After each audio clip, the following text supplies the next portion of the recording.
نحمد ونصلي ونسلم على رسوله الكريم اما بعد فاعوذ باللہ من الشیطان الرجیم بسم اللہ الرحمن الرحیم۔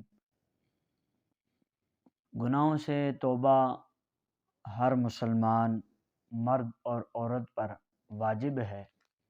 اللہ کریم قرآن مجید کے اندر ارشاد فرماتا ہے، یا ایہا الذین آمنوا توبوا الی اللہ توبۃ نصوحا، اے ایمان والو اللہ کی طرف ایسی توبہ کرو جو آگے نصیحت ہو جائے۔ ایک اور مقام پر اللہ کریم قرآن مجید کے اندر ارشاد فرماتا ہے، وَلَا تَكُونُوا كَالَّذِينَ نَسُوا اللَّهَ، اور ان جیسے نہ ہو جو اللہ کو بھول بیٹھے۔ میرے آقا کے غلاموں، گناہوں سے توبہ کرنا یہ مسلمان مرد اور عورت پر واجب ہے، اور یہ ضروری بھی ہے کہ بندہ توبہ کرے اپنے گناہوں سے، تو میرا رب کریم اس کی توبہ کو قبول فرمائے گا۔ لکھا ہے کہ اے انسان، تیرے لیے ضروری ہے کہ مرنے سے پہلے اپنے گناہوں سے توبہ کر لے، شاید کہ اللہ پاک تیرے گناہوں کو معاف فرما دے۔ جیسا کہ اللہ پاک قرآن مجید کے اندر ارشاد فرماتا ہے، ترجمہ کنز ایمان، وہی ہے جو اپنے بندوں کی توبہ قبول فرماتا اور گناہوں سے درگزر فرماتا ہے۔ حضور صلی اللہ علیہ وآلہ وسلم نے فرمایا، گناہوں سے توبہ کرنے والا شخص اس شخص کی طرح ہے جس سے کوئی گناہ ہوا ہی نہ ہو۔ اس کی طرح ہے، گناہوں سے توبہ کرنے والا اس شخص کی طرح ہے کہ جس سے کبھی کوئی گناہ ہوا ہی نہ ہو۔ آج ہم غور فرمائیں کہ میں اور آپ گناہوں سے کتنی توبہ کرتے ہیں، اپنے رب کریم کی بارگاہ میں کتنی توبہ کرتے ہیں۔ ہم کہتے ہیں اللہ کریم معاف فرمانے والا ہے، توبہ کو قبول کرنے والا ہے۔ ہم نے معافی مانگی کب ہے؟ ہم نے توبہ کی کب ہے؟ کب کریں گے توبہ؟ کب معافیں گے؟ کب مانگیں گے معافی؟ زندگی کا تو کیا پتہ کب موت آ جائے، یہ تو پتہ ہی نہیں ہے۔ لیکن ہم اپنے رب کی بارگاہ میں توبہ کب کریں گے؟ یاد رکھیے، جو رب کی بارگاہ میں توبہ کرتا ہے، اللہ پاک اس کی توبہ کو قبول فرما لیتا ہے، اور وہ بندہ گناہوں سے ایسے صاف ہو جاتا ہے جیسے ابھی ماں کے پیٹ سے پیدا ہوا۔ اب سنیے، یہاں پر ایک واقعہ سنیے۔ کہتے ہیں کہ ایک جوان تھا، وہ جب بھی کوئی گناہ کرتا تھا تو اس گناہ کو اپنے دفتر میں لکھ دیتا تھا۔ ایک دن اس نوجوان نے ایک گناہ کیا، اور جب وہ دفتر میں اس گناہ کو لکھنے کے لیے گیا تو کیا دیکھتا ہے کہ اس دفتر کے اندر ایک آیت لکھی ہوئی ہے، اور اس آیت کے سوا اور کچھ بھی نہیں لکھا ہوا، سب کچھ ختم ہو گیا۔ وہ آیت کیا ہے؟ فَأُولَٰئِكَ يُبَدِّلُ اللَّهُ سَيِّئَاتِهِمْ حَسَنَاتٍ، تو ایسوں کی برائیوں کو اللہ بھلائیوں سے بدل دے گا۔ شرک کی جگہ ایمان، بدکاری کی جگہ بخشش، گناہ کی جگہ عصمت، اور نیکوکار لکھ دیا جاتا ہے۔ اللہ اکبر۔ یعنی کہ وہ بندہ اپنے گناہ لکھتا تھا، بھئی میں نے فلاں فلاں گناہ کی، تو کیا ہوا کہ اللہ کریم نے اس کے سارے گناہوں کو معاف فرما دیا۔ اور وہاں پر ایک آیت لکھی ہوئی تھی کہ اللہ ایسوں کی برائیوں کو بھلائیوں سے بدل دے گا، کیونکہ وہ کر کے بھولا نہیں، اکڑا نہیں۔ آج تو ہم گناہ کر کے اکڑ جاتے ہیں، بھول جاتے ہیں، اتراتے پھرتے ہیں۔ نیکی کرنے تو ہمیں یاد رہتی ہے، فلاں کے ساتھ نیکی کی تھی، فلاں اچھا عمل کیا تھا، سب یاد ہے۔ جو گناہ کیے ہیں وہ کس کو یاد ہے؟ رات کے اندھیرے میں گناہ، کمرے میں چھپ کر گناہ، موبائل میں چھپ کر گناہ، روڈوں پر گناہ، گلی کوچوں میں گناہ، مسجدوں کے اندر حتیٰ کہ گناہ، ہم کہاں کہاں گناہ نہیں کرتے، لیکن یاد کس کو ہے؟ ہمارے جو گناہ اپنے ہمیں یاد ہیں؟ ذرا غور فرمائیں، ہم نے جو جرم کیے ہیں کیا ہمیں وہ جرم یاد ہیں؟ نہیں، یاد ہیں تو فقط نہیں کیا، حتیٰ کہ چاہیے تو یہ تھا کہ گناہوں کو یاد کرتے اور ان پر رب کریم کی بارگاہ میں توبہ کرتے، معافی مانگتے۔ آج تو وہ وقت آن پڑا کہ گناہ کو گناہ سمجھا ہی نہیں جا رہا۔ ہاں صحیح بات، گناہ کو گناہ ہی نہیں سمجھا جا رہا۔ اب فلمیں، ڈرامے، گانے باجے، بے پردگی، یہ ساری چیزیں گناہ، لیکن کیا ہے کہ ہم کتنے بے باک ہو کے کر رہے ہوتے ہیں، اور ہم یہ بھول ہی گئے ہیں یہ گناہ ہے۔ اب گھر میں سارے مل کے بیٹھ کر ڈرامہ دیکھتے ہیں، فلم دیکھتے ہیں، تو یہ ہم بھول گئے کہ ہم یہ گناہ کر رہے ہیں، گناہ کو گناہ سمجھا ہی نہیں جا رہا۔ اس وقت بہت بڑا فتنہ ہمارے جو تاریخ کے اوپر ڈرامے بنے ہوئے لوگ دیکھتے ہیں، اب ان کے اندر میوزک ہے، عورت کی آواز ہے، اب یہ گناہ ہے، لیکن سب دیکھ رہے ہیں، کہتے ہیں ہم تاریخ دیکھ رہے ہیں یار۔ اب یہ بھول ہی گئے کہ گناہ بھی ہے اس کے اندر، گناہ کو گناہ سمجھا ہی نہیں جا رہا، تو گناہ کہاں سے لگے گا؟ ذرا غور فرمائیں کہ ہم کس طرف چل پڑے۔ اگر ہم سے ہمارا رب ناراض ہو گیا نا تو کچھ نہیں بنے گا، آخرت تباہ ہو جائے گی ہماری۔ اپنے رب کو ناراض نہ کرے، توبہ کرے اپنے رب کریم کی بارگاہ میں۔ جو اپنے رب کریم کی بارگاہ میں توبہ کرتا ہے نا، اللہ اس کی توبہ کو ضرور قبول فرماتا ہے۔ اب آگے سنیے، ایک واقعہ ہے کہ ایک جوان کو شرمندگی آ گئی نا۔ حضرت عمر رضی اللہ تعالیٰ عنہ ایک مرتبہ مدینہ منورہ کی ایک گلی سے گزر رہے تھے، تو آپ نے دیکھا کہ ایک جوان جو کپڑوں کو نیچے شراب کی بوتل جو ہے چھپا کر آ رہا تھا۔ آپ نے پوچھا، اے جوان، اس بوتل میں تو کیا لے کر جا رہا ہے؟ اب جوان بہت شرمندہ ہوا کہ میں کیسے کہوں کہ اس بوتل میں شراب ہے۔ اللہ اکبر۔ اس وقت اس جوان نے نا دل ہی دل میں یہ دعا مانگی، اے اللہ، مجھے عمر رضی اللہ عنہ کے سامنے شرمندگی اور رسوائی سے بچا، میرے عیب کو چھپا لے، میں پھر کبھی شراب نہیں پیوں گا۔ جوان نے حضرت عمر رضی اللہ تعالیٰ عنہ کو اب جواب دیا کہ امیر المؤمنین، یہ سرکہ ہے۔ آپ نے فرمایا مجھے دکھاؤ تو صحیح۔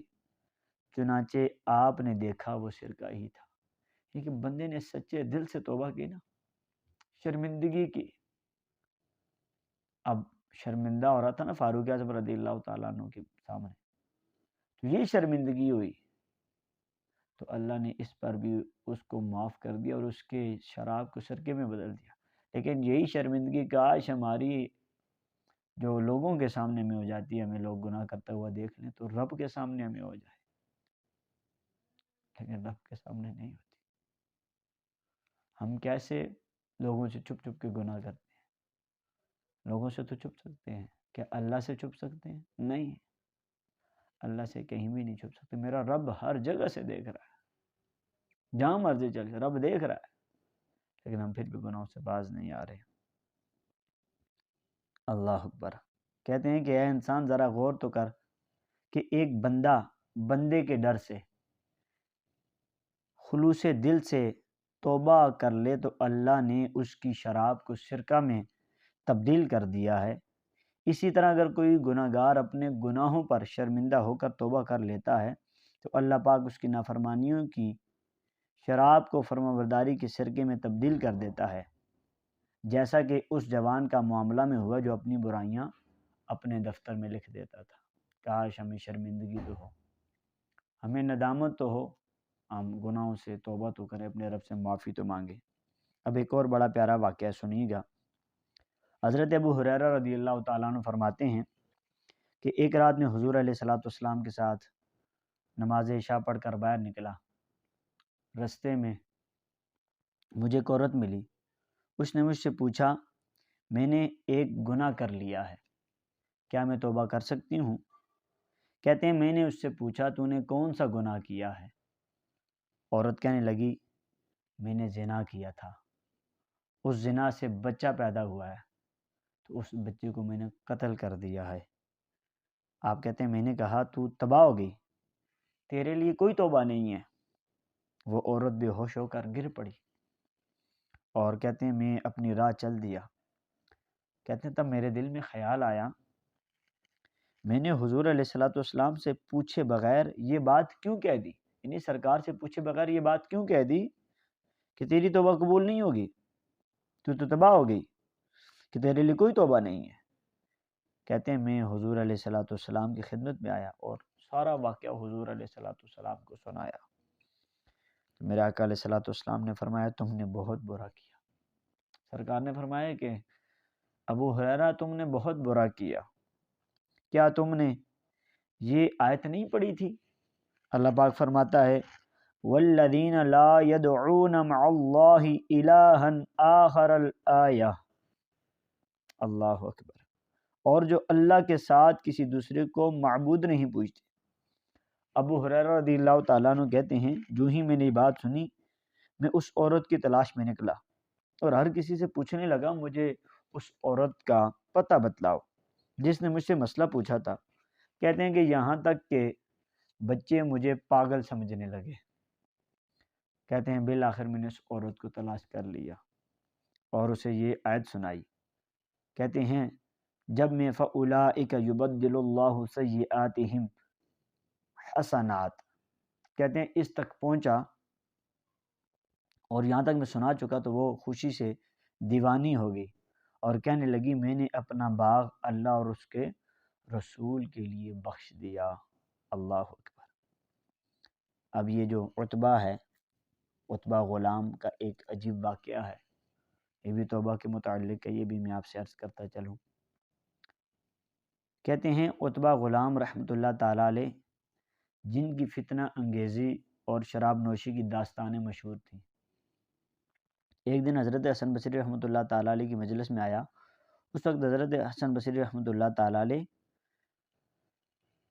اس آیت کی تفسیر بیان کر رہے تھے، جس کا ترجمہ یہ ہے کہ کیا ایمان والوں کو ابھی وہ وقت نہ آیا کہ ان کے دل جھک جائیں اللہ کی یاد کے لیے؟ اللہ اکبر۔ آپ نے اس آیت کی ایسی تشریح کی کہ لوگ رونے لگے۔ ایک جوان مجلس میں کھڑا ہو گیا اور کہنے لگا اے بندہ مومن، وہ حسن بصری رحمۃ اللہ تعالیٰ کو کہنے لگا کہ کیا مجھ جیسا فاسق و فاجر بھی اگر توبہ کر لے تو اللہ قبول فرمائے گا؟ آپ نے فرمایا ہاں، اللہ تیرے گناہوں کو معاف کر دے گا۔ جب عتبہ غلام نے یہ بات سنی تو اس کا چہرہ زرد پڑ گیا اور کانپتے ہوئے چیخ مار کر بے ہوش ہو گیا۔ جب اسے ہوش آیا تو حضرت حسن بصری رحمۃ اللہ تعالیٰ علیہ نے اس کے قریب آ کر یہ شعر پڑھے، جن کا ترجمہ یہ ہے کہ اے اللہ کے نافرمان جوان، جانتا ہے نافرمانی کی سزا کیا ہے؟ نافرمانوں کے لیے پرشور جہنم ہے اور حشر کے دن اللہ پاک کی سخت ناراضگی ہے۔ اگر تو نار جہنم پر راضی ہے تو بے شک گناہ کرتا رہے، ورنہ گناہوں سے رک جا۔ تو نے اپنے گناہوں کے بدلے اپنی جان کو رہن رکھ دیا ہے، اس کو چھڑانے کی کوشش کر۔ کہتے ہیں عتبہ نے پھر چیخ ماری اور بے ہوش ہو گیا۔ جب ہوش آیا تو کہنے لگا اے شیخ، کیا مجھ جیسے بدبخت کی رب کریم توبہ قبول کر لے گا؟ آپ نے کہا درگزر کرنے والا رب ظالم بندے کی توبہ قبول فرما لیتا ہے۔ اس وقت عتبہ نے سر اٹھا کر رب سے 3 دعائیں کی۔ وہ 3 دعائیں کیا تھیں؟ اس نے کہا اے اللہ، اگر تو نے میرے گناہوں کو معاف اور میری توبہ کو قبول کر لیا ہے تو ایسے حافظے اور عقل سے میری عزت افزائی فرما کہ میں قرآن مجید اور علوم دین میں سے جو کچھ بھی سنوں اسے کبھی فراموش نہ کروں۔